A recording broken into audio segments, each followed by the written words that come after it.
Hello and welcome to the Hugh Hatrick channel. And this is the GT7 podcast with a very, very famous guest. It is none other than Arkeys, Arkeys74. It's great to see you. Well, Great to see you. Arkeys, you have become famous on YouTube with your community for doing time trials, for doing kind of race videos. We've had you on the show many a time, and we very much appreciate you putting your time aside tonight to talk about GT7. Because one of these things, and it came up last week when we had the time trial on GT7, when we had this new Genesis VGT that was at Monza, and it was really, really challenging. And I thought it would be an interesting topic, because I know we've got a lot of gamers that listen to this from different levels of gaming. What happens and how do you approach a time trial or a combination when you realize you're not that good at it? When you have to take up that kind of honest breath and say, I am not getting the time here that I need to get. What do you do? Over to you. Yeah. What do you do after panicking a bit? Well, to be honest, I was glad that I had decided, because I usually try to do a time trial, not a lap guide, because I don't feel confident enough to do that. But I usually title them first impressions video, but I still want to achieve some sort of goal in that video, so it's not just completely nonsense. And this time I was in trouble, but I had just announced that week that I wasn't going to rush any time trial videos at any cost from now on, because it's stressing me out. And this was the perfect time to have announced that, because I just could see I needed the time. I spent some time trying to do it myself. Then I just had to back off for a moment, let some faster drivers do it, both watch some proper lap guides and also try to watch some replays and just try to take in what are they actually doing. Because when you're just going around, you're doing lap after lap after lap, and you end up just repeating same mistakes. You actually start learning how not to do it, because you come into the first chicane and do the turn wrong time after time, and you just keep repeating it, and at some point you are unable to unlearn what you're doing. And it's the same thing when learning the piano. I can hear myself saying that to piano students, and that be careful that you're not just sort of rehearsing the same mistake over and over again, because then it becomes a part of what your fingers remember. They remember the mistakes as well. So you really have to be on it, stop doing that.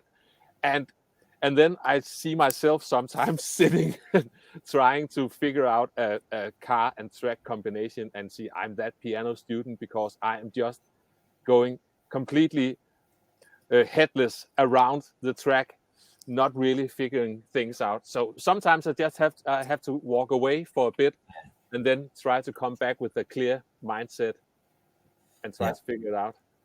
Because I found that last week, because when I do the time trial, I enjoy doing the time trial and then streaming that. I think it's one of my favorite things to do. But when I got it last week, and I thought, oh no, my heart sank when I did a few laps thinking, I can't drive this car. And especially the last corner of the Parabolica, even in fifth gear, it was still sliding and swapping ends. And I thought, what am I going to do here? Because I was nowhere near it. It took me about maybe 20 minutes to kind of get to just about a goal time, just on the kind of border. It's like, I think it was like at that time, it was like a 1:39.6 or something that you needed to get the gold. So I can get the gold then. So I kind of got there, but I couldn't go anymore. And I thought, I can't leave it on that level, because it'll just go straight to silver. And then by a bit more, after about another hour of trying, I got down to a 1:38.9 roughly. So it was, and so I thought it'll be safe. I thought that would be quite safe, to be fair. But then I look at it now, and it's only a 10th away from the silver time, and I'm kind of thinking, because I tried just before we had before we recorded this, I thought I had about 20 minutes, and I got within 3/10 of my time, and I just couldn't get any more. And I think when you know you're under pressure as well, it's kind of like, I've only got 20 minutes to try and do this. That's not gonna work. It's really tricky. So I kind of thought, well, people who are in this situation, what are your options. Now, you've very kindly explained, take some time out, come back to it, when you're kind of feeling a bit better. Don't learn your mistakes, or in terms of learn from them rather than repeat them. And I know that my good friend Darren Turner, he's got an A+ account, and he says, well, the reason how he got to that A+ was, yes, he's done the races he's very good at, but he chooses very carefully what races he does and what combinations he does in order to protect that account.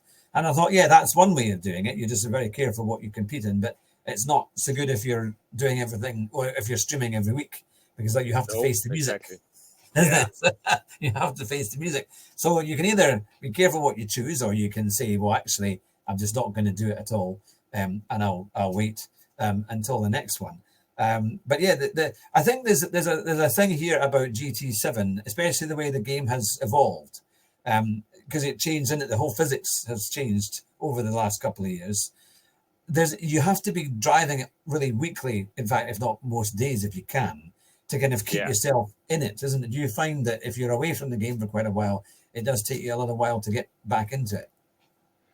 I can see at the level I'm at, driver rating wise, and I'm not that high rated. Yeah, I've got one A+ account, but that's only A+ because I haven't touched it since in any races that where DR actually counts anything.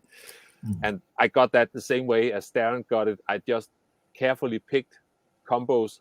I'm good at this. I'll do this week. But on my other account that I've been racing sort of more different stuff, and I think I'm sort of 3/4 into A rating. Yeah. I don't know what that is. 35,000. Yeah, because I'm just more like, sorry, it might be more like 40 to 45,000. Yeah, but either way, I can still see that the drivers around me, no matter when I jump into a race, or if I see someone else stream a race roughly around the same driver rating, that a lot of the drivers doing those races, they are doing many races. Yeah, they are really on it. And I assume that a lot of them have day jobs as well, and families and stuff, but they are really so devoted. Yeah. And I can feel that I don't really have the time. And if I have the time, I still got a family who occupies the living room now and then, and I suppose they should be allowed to do that. But yeah. But yeah, it's just very competitive. That's the short version, especially on the EMEA servers. Yeah. So I really have to pick my fights when I feel that I have some sort of feel for a combo. Then I really have to prioritize that. I tried to jump into, I tried race B this week at Watkins because I think it's a nice combo. Unfortunately, it's only 4 laps, so people are so desperate. But I tried it early week, and I think I jumped on the American, my US account, because that's usually where I practice. Nothing against Americans, that's just my practice account, the lowest rated one, but still A-rated. And I actually managed to, because I feel fairly familiar with Watkins, so I set a decent lap for Monday, so I ended up on pole position, and I actually jinxed it in the race chat. As I said, I will probably crash, because I knew I would just bend under pressure. And sure enough, I didn't make it until I made it just past the bus stop on first lap. And then I just bent it completely and tried carefully to rejoin, and then collided with a few other cars. And then I just weaved off the track and that's the thing. I don't want to mess other people's race up. No, I don't care about my own race. That's just my own problem. But when I am a hazard to other drivers and everyone's driver rating is at stake, I feel so bad about myself. So I ran away from that one. And unfortunately, that's a bit where I'm at the moment. So I'm working on getting back into a routine with the daily races. Yeah, it is tough though, because they're not. They kind of go through like last week was quite a good was quite a good combination. They had some good kind of combinations there. I quite like the Toyota GT86. That was quite a fun one. It was at Autopolis. I actually got into that. That was quite a good. That was quite a nice car to drive, and it was quite fun. But this week I have struggled, especially on race C. I mean, I was in a good lobby. I was actually racing 2 races today with Rory Alexander for Arkeys. Wow, so you were in the top split daily lobby. At the very back, at the very back. I know that feeling. Don't you worry about that. if I had been in an opera house, I would have been on the 4th floor. The one the night up the top. Yeah, exactly. And proceeded to stay there. But they were actually quite good races. But it's quite a thing and very intense as you're going, because everyone is in the Mercedes CLK and it's very quick. It's such a monster, that car. It's really, really nice to drive, but getting all the pace out of that car, it's so tricky. I did some time trial in that on, I think it was Monday or Tuesday, and I got to a 19.5, I think. I got the same. And my optimum time was sneaking down towards a 19 flat, but I just couldn't string it together. And you really have to be on it, and you have to push like crazy, and still be so precise, and I cannot be that precise, and I will not pull out the old "but I'm on a controller" excuse, because I know that there are fast people on controller who can do that just fine. But it's a tough one. I'm certainly better in a road car that's a bit slower, and all the movements are happening with a bit of a delay. It's all a bit more wobbly. That I can cope with that. I know a lot of drivers really hate that, but I do like the road cars. Yeah. I love that Honda Civic that they had at Lago Maggiore. That was a good one. That was a nice in between a road car and a race car, and it was on racing hard tires as well. Really nice to drive, but not that much downforce, so it was still down to the actual mechanical grip, I think it's called in the correct terms. That would have been a good one. I would have quite liked to have seen that combination with that car, but maybe at Goodwood. I think that would have been quite a fun one at Goodwood, because you've got those quite really make a great daily race out of it with that car as well at basically any track, I think. Yeah, it's a fun one. What do you think of race A this week? The Lancia Stratos at Lake, the new one at Lake. Lake Louise. Lake Louise, that's the one. Yeah, it was fun. I was glad it was not the Suzuki Jimny. I was actually almost convinced that it was the Suzuki Jimny. I even had a Jimny ready with a silly livery and everything for race A, and then it was another car. So, but it's fun, and it's got in some way it's got the legacy right, because the Stratos is a rally car, even though it's a street car version. So it would have been nice if it was a 4-wheel drive version. I don't know if the Stratos was it even 4-wheel drive. Yeah, I think it was probably better tuned to the Snowmine than the standard road car would have been. But yeah, I once, one of the races you have to do for one of the menus was the Ford F-150 pickup at Lake Louise. I'm sure that was one, and that was a great race. I really enjoyed that because it had plenty of grip, but it also had quite a lot of power, so you could have great fun kind of sliding that around. And I found that combination with the Stratos actually really, it was overly hard. It's a bit twitchy, and such a short car, really short wheelbase, and if you hit a bump just slightly wrong, the car will almost just rotate around itself. And here's the thing. What do you think about you had the bollards on that track, and the thing is, people were going on the outside of the bollards to actually get a better line for like the final corner. And I think, what's the point of having the bollards there in the first place? The bollards make no sense. Yeah, because when we had it as a time trial, you couldn't even touch the bollards. Then you would get the lap invalidated. But now they are just bollards you can run over. Yeah, it's a weird one. Yeah. So they might as well just remove them if they are not serving any purpose. Why are they even there? You are totally right. That's a bugbear. If Polyphony are listening, please get rid of those blooming bollards and let us know what the serious track limits are That would be Yeah. sensible. That Be consistent with those track limits, please. yeah, we don't want to be driving on the grass and things like that, because that's not really race driving. That's just kind of, that's where it becomes an arcade rather than an actual game or a Yeah, proper exactly. simulator. When you've got all 4 tires except for like 1 inch of each tire is on the grass, and then you've got 1 inch touching just the edge, the inside edge of the curb. That's Lago Maggiore track limits for you right there, and it's kind of crazy. It's kind of crazy and a bit silly. Yeah, that's my only bugbear about the game, is that if it had normal track limits or kind of more responsible track limits, I think it would be even more competitive, because then people couldn't just straight line chicanes and go over the grass.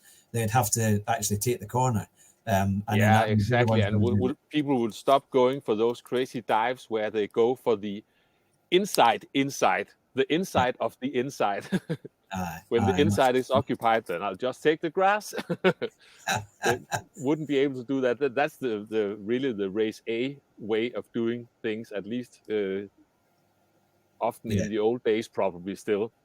When you clearly got the inside and then you just look in the rear view mirror. Someone's coming. Okay, so someone is going for the alternative inside. All righty then. I know it is a bit crazy. Yeah. But to round up the video tonight in the podcast, what would you say to people who are maybe, say, 3 or 4 seconds off, maybe struggling to get on time trials, even like silver times, or getting into that, they're just kind of getting into the game. What would be your tips to try and help them to get maybe towards a goal time, especially if they're on controller and maybe not even have a steering wheel?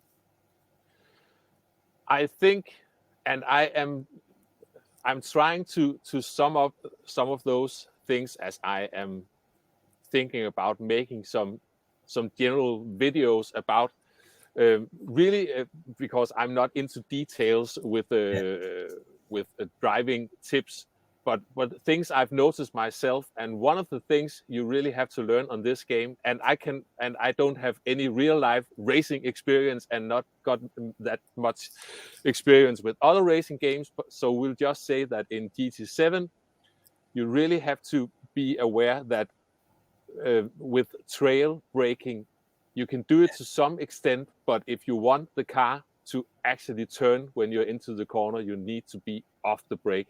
And that means you have to brake a bit earlier if you're coming into a corner and you're planning to, I want to turn in when I get to that point. You need to have the car slowed down, because you can clearly feel it, and especially when you're on a controller, because the game is sort of interfering with how much you can steer and not steer. Mm-hmm. As soon as you're getting, and you can brake, trail braking still exists, but it's when you get completely off the brake, then you can feel the car fully turn. And you also often need that coming off the brake to get the car to sort of get the rear end out. For example, if you're coming into a hairpin, you need to carry speed so that you can, as you try to turn in, once you lift off the brake, the final bit, you can feel the rear coming around. And that really means that you have to back off slightly. So it's really not about trying to brake as late as possible.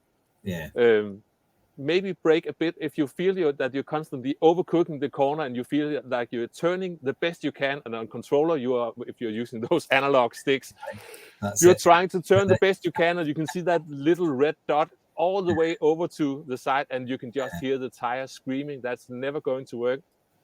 Brake a bit earlier so you can come off the brake when you want the car to turn.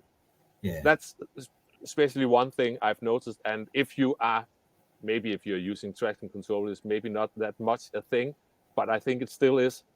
And then try to pay attention to when you're coming out of corners, when you're putting down the power, that you are straightening out the steering. Need to have it completely straight, but you need to be opening up the steering. You cannot just keep it at the same angle, then, because at some point the rear will spin out. Or if you are in a front wheel drive car, even the low, you can feel it in the low power front wheel drive cars, that they will just accelerate slower because the front wheels cannot put the power down when you're trying to turn in some direction at the same time. So Yeah. And sometimes you can, if you start listening to what the car is doing, if it sounds like you're slipping the clutch slightly, it's your wheels spinning. Yeah. Yeah. For example, turn 3, the second, the hairpin at the Red Bull ring, you're coming around that really tight corner and you need to accelerate from what feels like a dead stop, and you're coming up a hill. And we had that in the Maserati, that awful Maserati. Oh, I remember. And getting the power down in that one, really had to pay attention. So that's the thing I would try to look out for, is find out on, if you're, let's just still keep it at the controller talk, find out where on that trigger, if you're using the triggers, where do you have 50% throttle, where do you have 75% throttle, because you often need that 50% throttle until you can feel now the car is coming, is starting to move, and then you can apply the rest. And I fall into that thing as often myself. I'm not patient enough, and then I think I've got it now, and then I just put the rest of the power in, and then I can feel the tires are slipping again. So braking earlier, get off the brake so the car is able to turn, and watch out on the exit. Try to get out as straight as possible, and listen to if you get any wheel spin. I think that's a good one. Yeah, that's a very. And I think it's almost unavoidable to learn how to drive manual on this game, because you need the gears so much on this. You often need the low gears for getting extra rotation, but you need the high gear out of the corner. I tried to do that Mazda RX-8. We had at Nürburgring. I tried just for fun, because one of my subscribers, he's driving in automatic, and he actually managed to set a great time at the Nürburgring Nordschleife circuit experience. That's another talk. But I just tried for the sake of trying to, what does this feel like in automatic? And it's so tricky, because it constantly is putting you in the gear you don't want to be in. Because you're not in. I remember when I had the PS4 and I had the controller, and I was really hesitant, but I knew I had to use the manual gears, because for years I just used automatic because it was so much easier. But then trying to get used to the manual, it was actually quite good, and it made such a difference to be able to get the car slowed down and get around the bend. It was just getting your mind focused to be able to do it as you needed to. But no, it's definitely. And my if I should give only one advice, let's say if I didn't say all the things I said before, if I only had one advice to say, then I would say, when you are watching a leaderboard replay, remember that everything they are doing for a reason. And really, I noticed, because we've hearing people has been moaning a bit about, and Jetta has been getting a lot of the heat for that aggressive downshifting, because he's always been at the top of the leaderboard, and you can see the aggressive downshifting, but the rest of the leaderboard is doing that as well. But in the RX-8, he was actually almost not doing it. He was mostly staying in a high gear all the way to the apex, and then he did that final downshift, because that downshift combined with getting off the brake, as I mentioned earlier, that made the car just swoop around the corner and point in the right direction for the exit. So, and some cars need early downshifts, and some cars need really be patient and do the last downshift at the very last moment, because it all affects what the car is doing. So once you get your head around, look what they are doing, because they are doing everything they are doing for a particular reason. They're not just doing it because something. No, that's a good, very, very good point. They're doing it because they know that's what's going to make it quicker and get around the corner, and they can accelerate earlier and so on. I certainly definitely believe with that, like with that Genesis last week, you had to brake so early. That was the thing. It was before really early. It was 250 meters or almost before, to try and get the speed off. And that Maserati at Red Bull, it was basically at the start of the curbs. You had to almost brake at the start of each curving. To exactly. That was a very general thing. at the start of the curve, get on the brakes. Yeah, no, that was fantastic. No, that's great. Look, thank you very much for your input tonight, Arkeys. It's been really good to get your advice and to get your views on how to play GT7, especially because you do it on controller and you do get really, really good times, well up there with the top guys. So it's fantastic to have you on there. And I'm sure that for the guys listening and watching, they will have gained some really good tips to help them get faster, because that's really what we want to try and help people do, is to get them really get them at grips with the game and to be able to get the most out of it, because the faster you go, the more enjoyable it is. You can feel you're a lot more competitive, which is super. But well, I'm sure you'll be getting ready for next week's time trials, and if not the time trial, the new races. You're always there first thing, 8 o'clock in the morning. Monday morning, yeah, with my coffee ready and all that, yeah. I wish I could do it. I'm on the bus at that time. I don't normally get back in till after 9, and then on a Monday I've got another run I have to do as well. Yeah. So I'm looking to get in about 11 o'clock, and then I can try and put together a quick Thursday is your day with the time trial live stream. Yeah, I enjoy that. I enjoy that a lot. Yeah, no, it's really good. Thank you so much for coming on the show again tonight, and you're welcome anytime for our GT7 podcast or our other streams as well. My pleasure. It's always great to have you on, and just stay on the line for a wee moment as we close the show. Well, thank you very much, everyone who's been watching and listening. This is the GT7 podcast with Hugh Hatrick and Arkeys 74. Remember to drive fast, but drive your bus even faster. Bye just now.